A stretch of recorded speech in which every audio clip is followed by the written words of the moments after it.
at how defendants who don't have lawyers are treated differently or have a tougher time to deal with CIUs than defendants who have any kind of legal representation.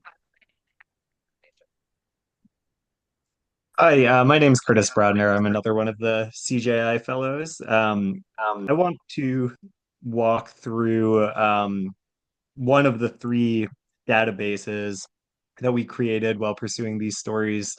All three of them are available to you. If Kristen has already added you to the toolkit, you can follow along. You can, poke around in them while we're discussing them. If she needs your email to do so. If you haven't yet and can drop that in the chat, that'd be great too. Um, so our first database, we call the CIU database. We used freedom of information requests, interviews with staff, publicly available records, clip searches, to try to collate information about each of the 17 CIUs. We have stuff in there like information about staff members, some of the history of how the CIUs were founded and who founded them, application and exoneration statistics, different policies involving transparency, and also how they process these applications. Do you want to go to the next slide? There are 17 CIUs across New York State, including the Attorney General's statewide CIU. Even if you are county that doesn't include one of these CIUs, there's still a lot of potential to dig further into the AG's efforts, or even, wish you could mention the letters that we received. There's a lot of people who contacted us and spent time trying to get access to a CIU where one doesn't exist. So that can still be a worthwhile topic. Um, We use the CIU database all the time, kind of as a reference guide, but there's a lot of potential in there too for further reporting. So you can look at who your specific local CIU has exonerated, why there were wrongful convictions in the first place that could point to prosecutorial misconduct that took place there, or other, errors that put someone in prison wrongfully. Um, Oftentimes, people who succeed in getting an exoneration through a CIU are made to sign non-disclosure style agreements that can help cover up instances of prosecutorial misconduct or wrongdoing in DA's offices. Um, all of this information is available, including other potential lines of questioning, or potential stories in the toolkit, which I see Kristen just shared in the chat as well. So I encourage you to look there.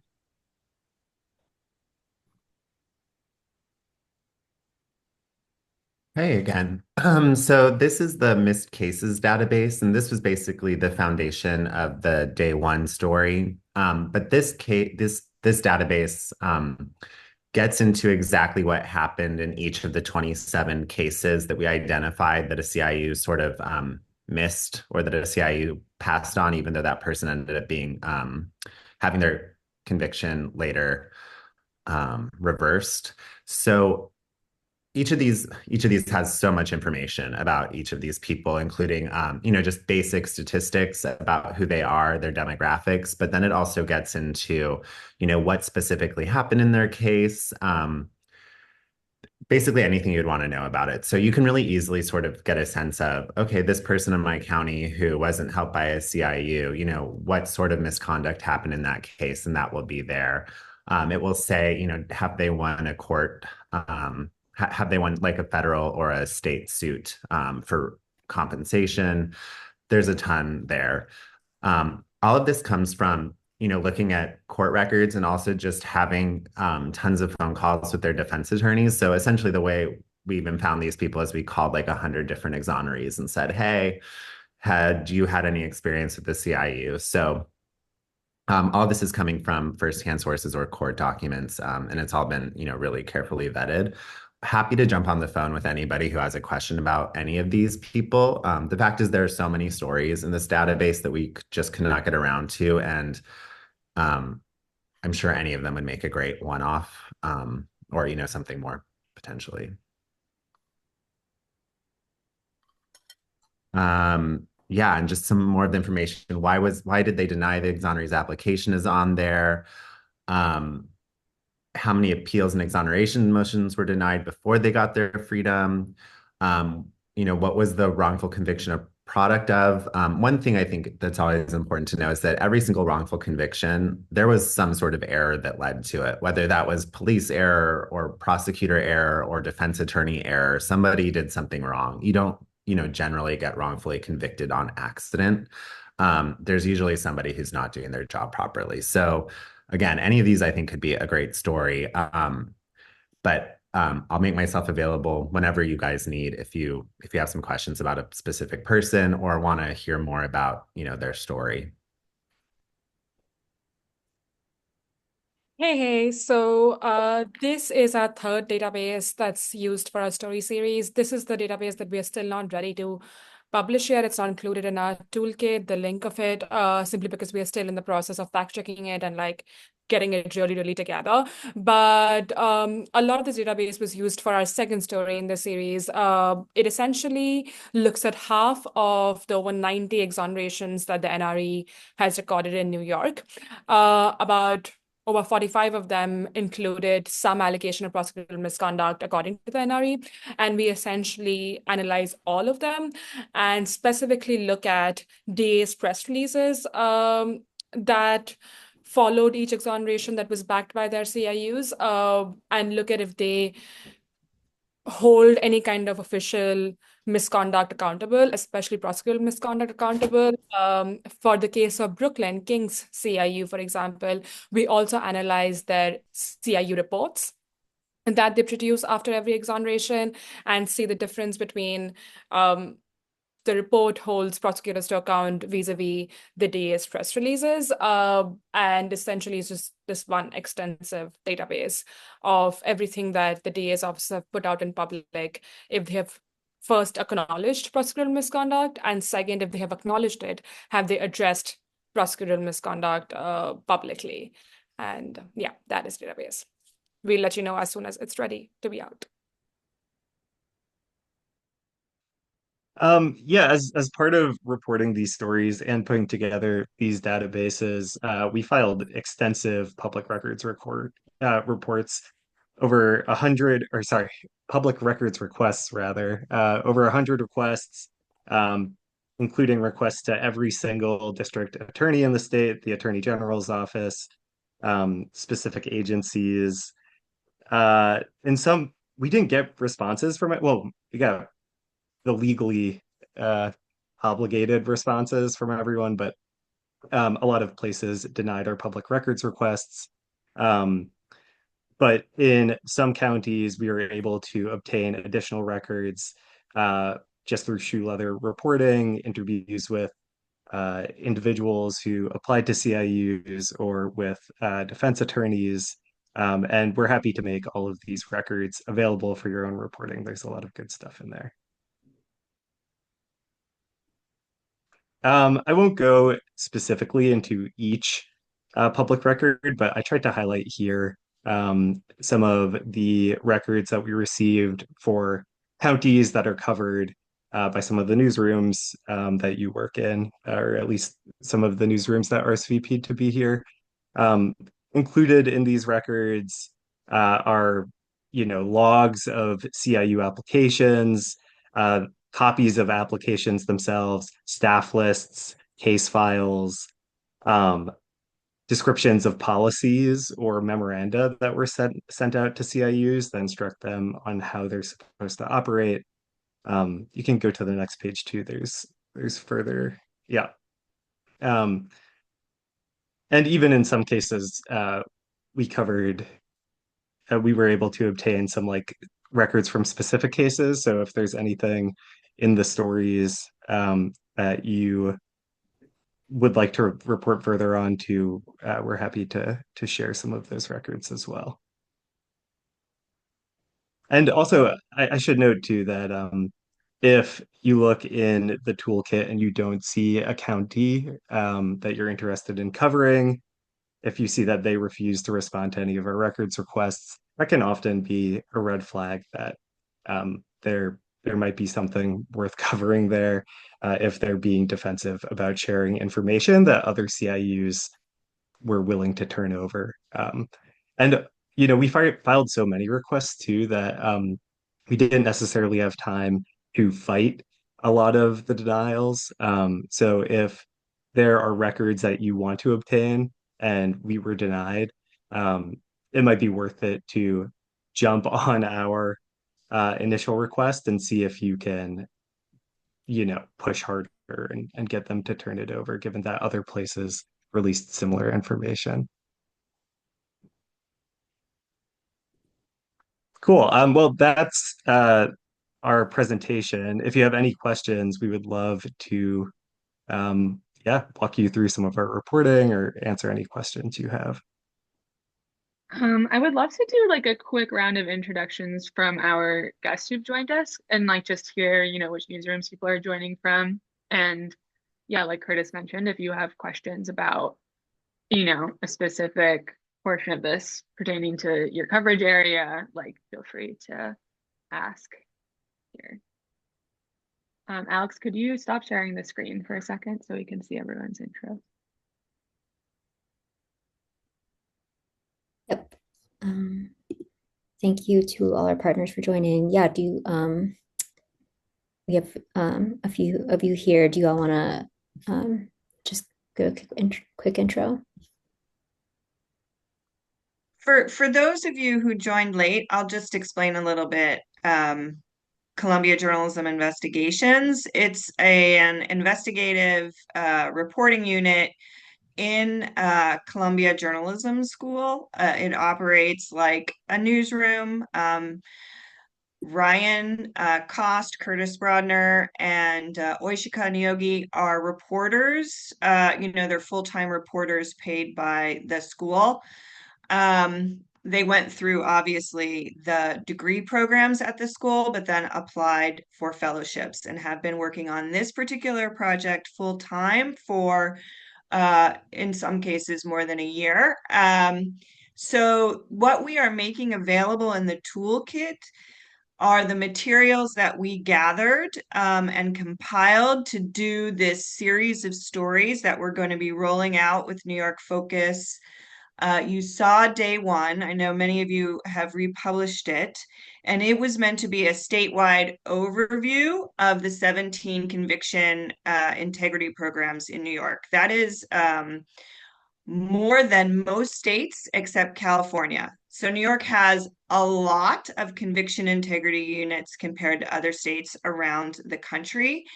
Many of these units have launched, especially in the last 5 years, but some date as far back as 2010.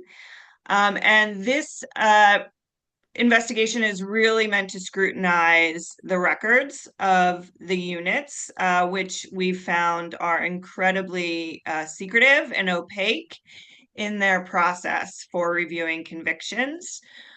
So what we're hoping you guys will do is use the toolkit, which gives tips, advice, and access to the original databases that we built, plus the public records that we filed, to dig beyond what we could do on a statewide basis into your local communities, especially if you have a CIU. But even if you don't, you're kind of in the majority of New York counties in New York, even though there's been this push and recommendation that every DA in the state should create a conviction integrity unit. So we're hoping that local reporters will help us watchdog DA's offices that have a unit or maybe have yet to create one. So if you have questions or want to, why don't you introduce yourselves and let us know where you are.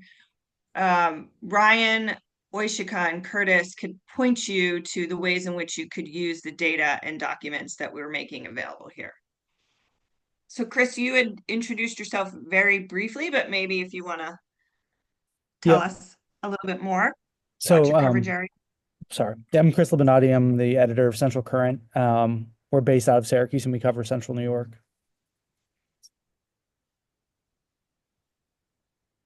We'll have Uh, Justin.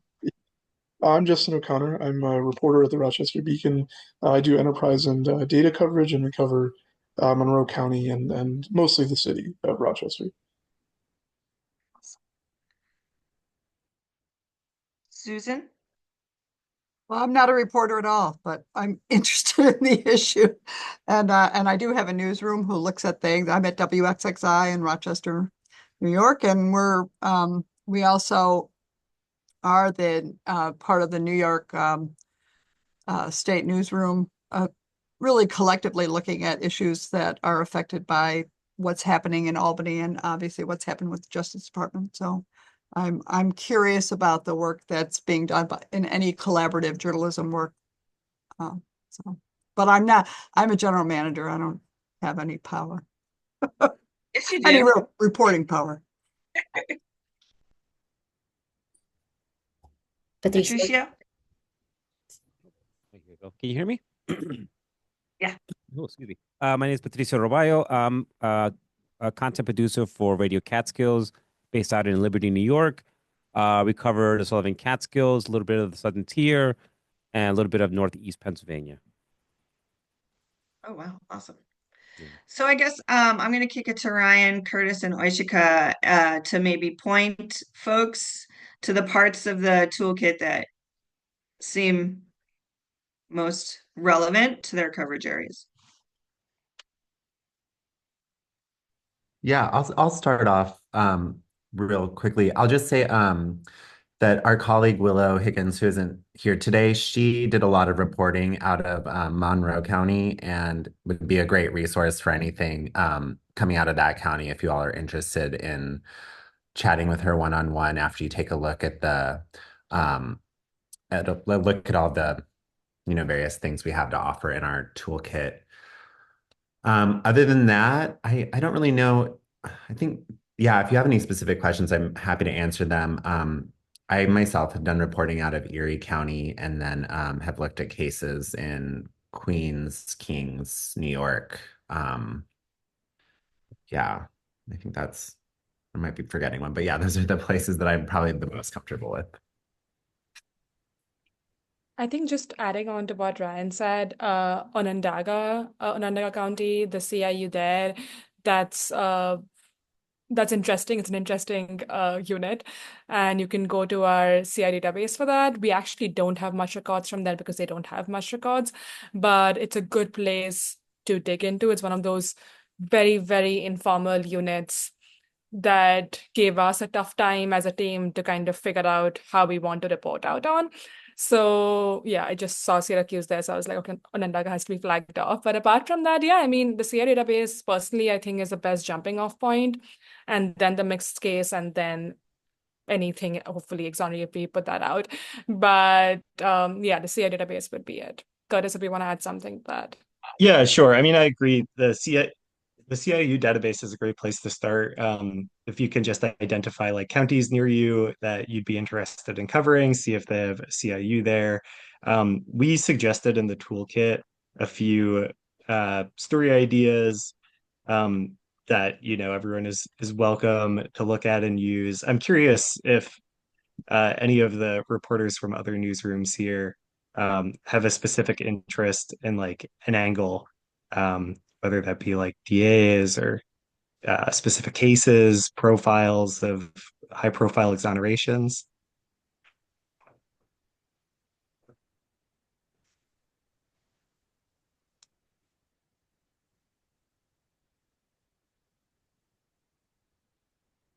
I mean, I know Maybe they're not. at least in Monroe County, I'm sort of interested in pushing kind of the DA's angle on it more. I know you guys obviously use Monroe County as like major framing for the initial story, and it was really, for one, great work, obviously. But yeah, I think pushing her more on it and getting, I guess, more on like the operational aspects of it would be really useful. Obviously, that's a very difficult angle, but um, I think that's a major interest now. Yeah, I mean, I think that's achievable. We in the database already, we have like some of the those like operational elements, and I think if you uh, reach out to people who used to work in the office, they might be able to give you an even more in-depth perspective on how daily operations work. I also know we have from Monroe a log of every CIU applicant that ever applied there, and then applications to the CIU, like the actual copies of the applications from its inception in 2019. So it could be interesting to start digging through those records, just and doing a gut check, seeing if anything jumps out at you. Usually applicants and exonerees we found have been pretty forthcoming and willing to work with us because they often feel jilted at their experience with the CIU. Justin, have you been in touch with Willow, or is that somebody else? No, not yet. Okay. No. My colleague So Willow did a ton of reporting out of Monroe, and I know that she in particular was able to talk to the current CIU chief who sort of described a reformulation of it now that he's in charge. I'm sure that if you're interested, she'd be happy to sort of run down, what she's learned from who and maybe suggest some sources that could also help point you in the right direction. But I know that there's a ton that she was interested in that we just didn't get around to covering, and she's a really great resource for that county. I think yeah, just Justin, I would just say that starting with the records we got, the fact that Monroe County was one of the only counties that released the full list of people who've applied to their CIU and also all the applications, that's like a treasure trove of public records. And I know that Willow wanted to try to reach out to everybody who had applied just based on Miller's experience, who was featured in day one, and her interviews with some of the former committee members. It's really clear that that process has had a lot of problems and that people can fall through the cracks. So I think if you're really willing to dig a little further, you will find similar cases. I'm pretty convinced you will find similar cases where the CIU's process was questionable.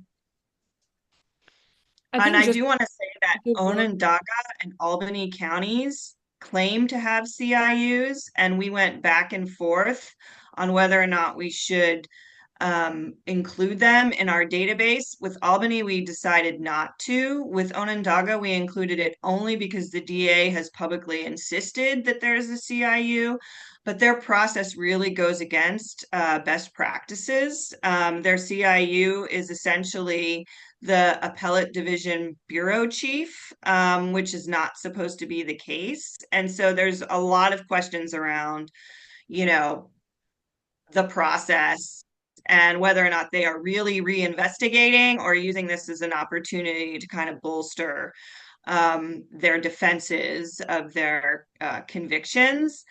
And so I think Oishika and Curtis know the most about Albany and Oishika, but Albany and Onondaga, but there's a lot a local reporter could do to like break through on that angle for sure. Also, And we've also lost zero very exonerations. similar, also, I just want to say this is similar with Putnam County. We do know of at least 3 exonerations that came out of Putnam, but there's lots of questions about Putnam's CIUs. It's essentially the elected DA who's reviewing things. Yeah, and Monroe, they don't have any exonerations as far as we know. So, like Kristen suggested, I think just by going down the list of applicants and contacting their defense attorneys, it'd probably become pretty clear after a few conversations exactly where that process is falling apart. I think just to add on to what Kristen and Karis said about Onondaga and like story ideas, Putnam, and places like that, in our media toolkit, we kind of divide the 17 CIUs into formal committees, informal committees, and panels and committees. Some of these places don't really have full-time employees working for them, and they have like these ad hoc teams with members sometimes from outside the DA's office, and places, units like that especially could really, really use a lot of reporting as to like who's the member and what is going on, how do you review such applications. So more the ad hoc, the unit, more reporting, I think could be there. And we do want to point you to something that's in the toolkit towards the very end when we suggest tips for how to use these documents and data. There is a report that was put out by the New York State Bar Association that really, recommends every DA create a CIU. And this could be a jumping off point for any place that, has not.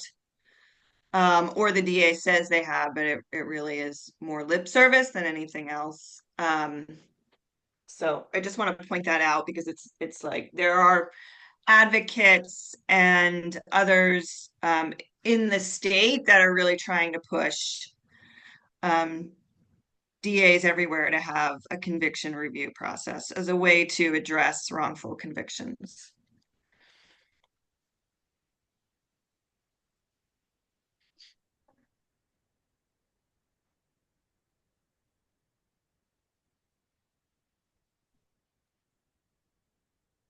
Any other questions? Maybe this is something for offline, but I think I kind of see a clear story for Onondaga. Obviously, you guys have pointed that out. And I'm just trying to game out because I do want to do a story about it like already. But did you guys ever, run into people who maybe like wanted to apply to a conviction integrity unit? Obviously, Onondaga doesn't market one outwardly, even though the DA says he has one. Who, did you guys run into people who wanted to but never could? I mean, I can imagine like there's some lawsuits where people think that, filed where they've, said that they're wrongfully convicted and maybe they win a lawsuit. Pacer might be a good place to look, but I'm just curious if that's Definitely in We the 150 letters that we received, a lot of the ones that we weren't able to include in our reporting because we were really focusing on people who had contact with CIUs were either people saying, hey, I applied to my DA's CIU, but their DA didn't have a CIU. So they kind of figured it was like every county has one. And they spent time putting together their records and reached out and got no response because there's no CIU. Or people contacting us and asking us, hey, how come I don't have a CIU? That doesn't seem fair. Or thinking we were a CIU and being like, hi, can you look at my case? Right. So, yeah, there's lots of people. And um, I think if you reach out directly to us, we could help track down some of those incarcerated people who did that because we have our own list, and I don't think it would be too hard to track down those individual cases. I will say, In we the did try to toolkit, look we do into, oh, sorry, I just want to address, we did try to look into whether or not these units had been mentioned in federal lawsuits or in, Court of Appeals, or not Court of Appeals, but rather Court of Claims. They generally are not, and I think a lot of that has to do with the fact that prosecutors have absolute immunity, so there just isn't a lot of reason for getting into how that process failed them unless they're, trying to claim a bigger failure with the DA's department in general. I mean that I wouldn't have that stop you from looking, just sort of, doing some searches in Pacer for conviction integrity, conviction review, that sort of thing. But we did not find a ton doing that, unfortunately. And I think it's just sort of a symptom of the bigger thing, which is that these people you can't hold them accountable in any way. So like people just don't try.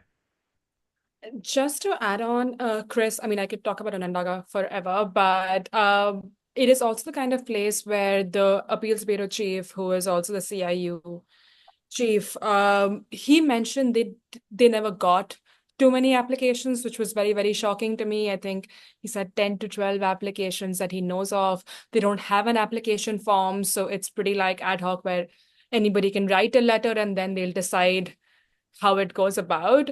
So when we're looking at counties like that, especially Onondaga, the way that applications come in are also very, very weird, which could be looked into, and I would love to discuss that later. Yeah. And So it's telling that Onondaga isn't receiving that many applications because other cities do, right? So like Syracuse should be a big driver of applications because there's simply more people who are getting arrested and going to prison.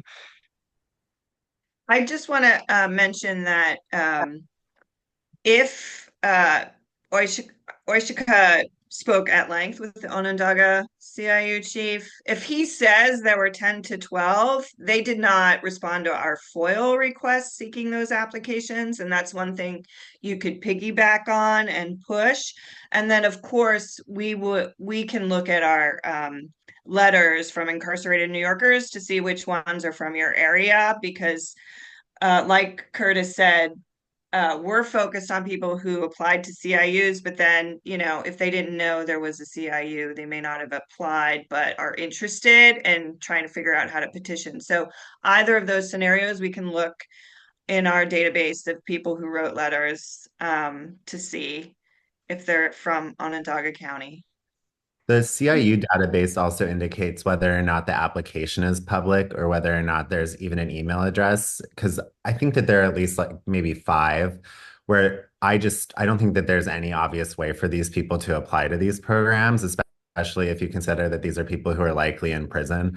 And so it's sort of like, what is the point, I guess, of having a CIU if you haven't made it available to the people who would be most likely to use it?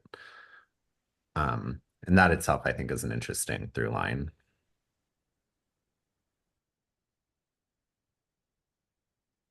But just to add, we do mention in the toolkit the letters that we've received from incarcerated New Yorkers. This was a result of a call out where we asked people through ads in prison newsletters, if we'd like to hear from you about your experience applying with the CIU.